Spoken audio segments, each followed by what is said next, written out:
Hello mga Kadok J. So, ngayon sa mga baguhan dyan at bago pa lamang nagbabike, so may ididemo ako. So, ano ba ang tamang sprocket o tamang kadena? So, sa mga nagtatanong, so ito isang halimbawa lang po.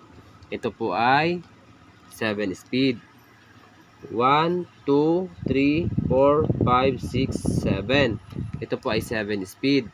So, ano po ba ang pwedeng gamiting kadena dito? Lalong-lalo na sa mga baguhan. So, sa mga baguhan lamang po at mga newbie. Pero pag doon sa mga sa mga magagaling, siguro pas muna sa kanila kasi alam na nila eh.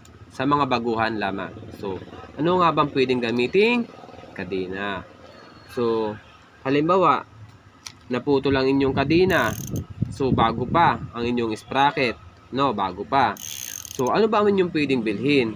Lalong-lalo na pag 7 speed. So,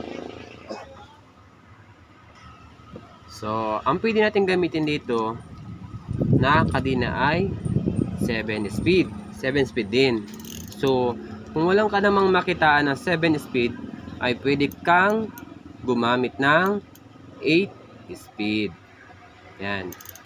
Pag 7 speed ang sprocket, pwede kayong bumili ng kadena na 8 speed pag wala ng 7.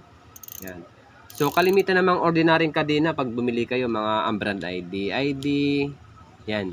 Automatic, 7-8 yan pwedeng gamitin. So, sa 9 speed naman ay saka ko naman siya i-discuss. So, para maliwanag lamang. So, ang kadinang dapat gamitin pag 7 speed ang sprocket ay pwedeng gumamit ng 8 speed.